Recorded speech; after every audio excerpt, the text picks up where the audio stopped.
Assalamualaikum warahmatullahi wabarakatuh. Perkenalkan, nama saya Muhammad Jainul Syahputra dari Prodi Teknik Informatika.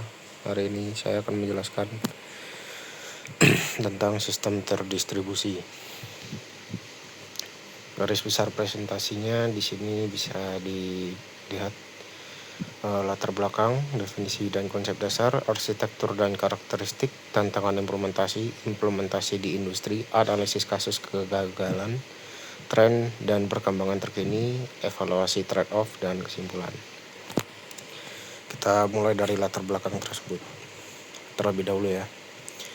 Sistem terdistribusi menjadi fondasi teknologi modern karena 3 faktor: pertumbuhan eksponensial data dan pengguna, di mana Google dengan 8,5 miliar pencarian per hari itu salah satu contohnya. Kebutuhan ketersediaan tinggi dan efisiensi biaya menggunakan komputer murah dibanding superkomputer. Implementasinya mencakup komputasi awan atau AWS ataupun Azure, media sosial seperti Facebook, blockchain seperti Bitcoin, hingga perbankan mobile. Tantangan utama meliputi teorema CAP, sinkronisasi jam, dan algoritma konsensus yang kompleks. Divisi dan konsep dasar. Menurut Tannenbaum dan Van Steen pada tahun 2023, mereka mendefinisikan sistem terdistribusi sebagai kumpulan elemen komputasi independen yang tampak bagi pengguna sebagai sistem tunggal koheren.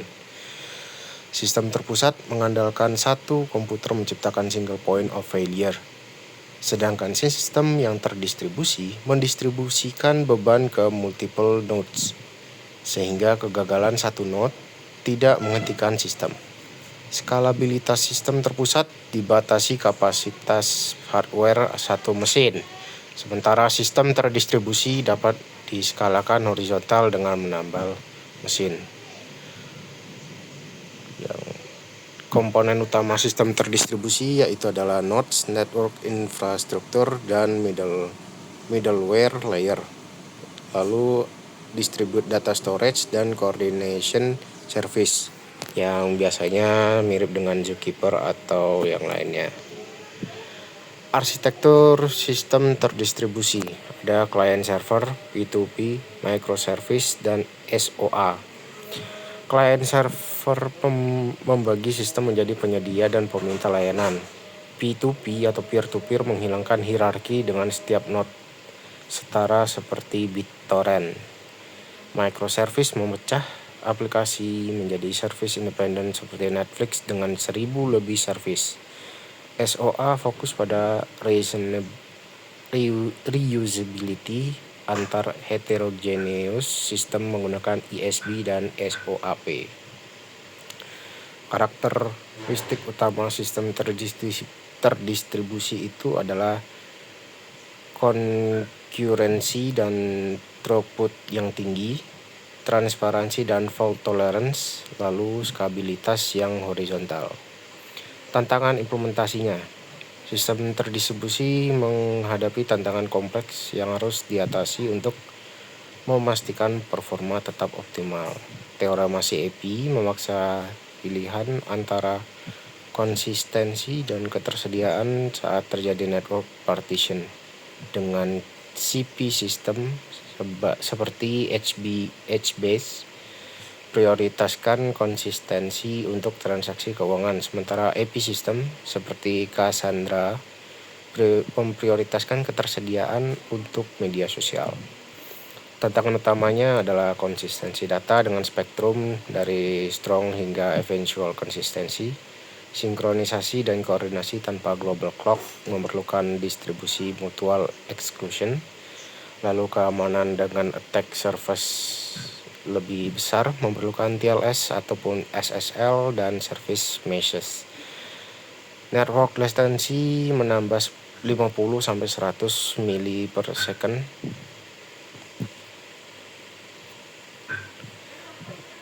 Network latency menambah 50-100 milisecond per round trip yang harus diminimize. Distribute deadlock detection dan leader election yang kompleks. Implementasi di industri. Google membangun infrastruktur untuk memperoleh 8,5 miliar pencarian per hari menggunakan MapReduce yang memberikan performa 100 kali dengan scaling ke ribuan mesin dan Google File System yang membagi file menjadi chunk 64 MB pada commodity hardware yang murah. Netflix melayani 260 juta subscriber di 190 lebih negara melalui 1.000 lebih microservice independen di AWS dengan tools seperti Eureka, Hystrix, Zool, dan EV Cache menggunakan Chaos Engine dengan Chaos Monkey untuk memastikan automatic recovery mechanism bekerja optimal. Di Indonesia sendiri, contohnya ada Gojek yang mengoperasikan 170 juta users dengan 20 lebih service di Google Cloud Platform, sementara Tokopedia memproses jutaan transaksi daily menghadapi tantangan geographic distribution across 17,000 plus island. Internet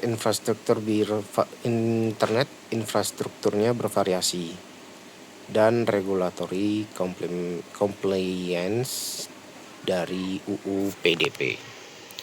Analisis kasus kegagalan. Kegagalan sistem terdistribusi skala besar seperti AWS dan Facebook. Outage memberikan pembelajaran kritis tentang pentingnya desain yang robust.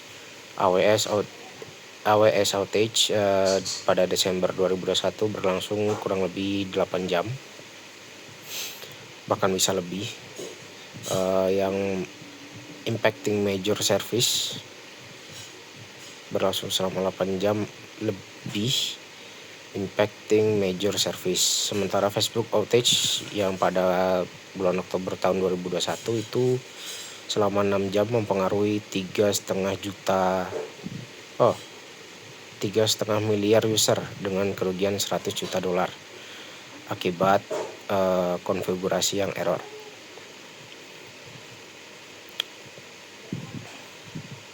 Ini saya berikan salah satu contoh kegagalannya ya.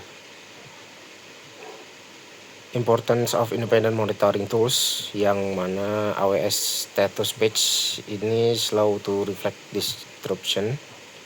Lalu ada multi-region failover strategies and out of band communication channel untuk incident response. Dan best practice comprehensive health check distribution consensus algorithm, circuit breaker, dan chaos engineering itu untuk menghindari kegagalan tadi ya. Tren dan perkembangan terkini. Evolusi teknologi sistem terdistribusi menunjukkan perkembangan signifikan dalam beberapa tahun terakhir. Ya, di sini ada edge computing market yang sampai 16,45 miliar dolar pada tahun 2003 untuk reduce latency critical pada IoT dan autonomous vehicle.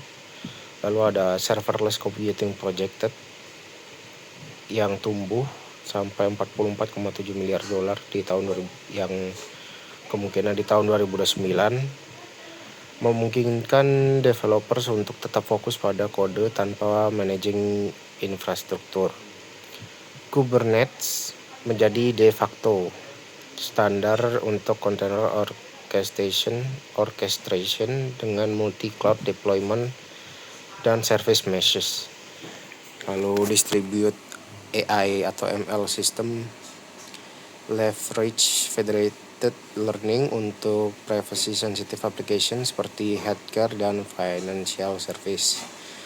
Dan ada Web3 dengan blockchain enabling decentralized application melalui Ethereum 2.0, Layer 2 solution, dan DeFi protokol, meskipun menghadapi scalability yang cukup challenge atau cukup menantang ya. Evaluasi trade-off dalam pemilihan arsitektur. Pemilihan arsitektur sistem terdistribusi memerlukan evaluasi cermat terhadap trade-off spesifik berdasarkan kebutuhan aplikasi. Keputusan arsitektural yang tepat menentukan scalability, reliability, dan maintainability sistem di era komputasi modern. Ya, di sini ada monolithic versus microservice, di mana monolithic ini cocok untuk small team dan simple application, sementara microservice ini untuk 50 sampai 100 lebih engineers. CAP theorem, CP system, HBase untuk financial transaction, AP system Cassandra salah satu contohnya itu untuk media sosial.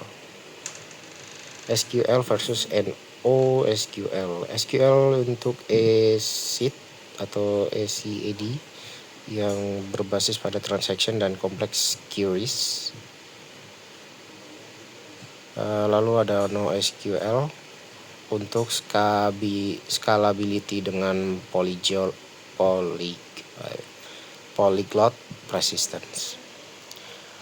Kesimpulan, sistem terdistribusi telah menjadi fondasi infrastruktur teknologi modern dengan karakteristik konkurensi, transparansi, dan skalabilitas yang horizontal, yang membedakannya dari sistem terpusat. Implementasi sukses di industri seperti Google, Netflix, Gojek, dan Tokopedia menunjukkan efektivitas menangani skala yang cukup masif, meskipun menghadapi tantangan CAP teorem dan kompleksibilitas koordinasi. Tren terkini dengan edge computing, serverless, Kubernetes, distribusi AI, ML, dan Web3 menunjukkan evolusi signifikan di mana pemahaman trade-off dalam pemilihan arsitektur esensial untuk merancang sistem scalable, reliable, dan maintenance di era komputasi modern.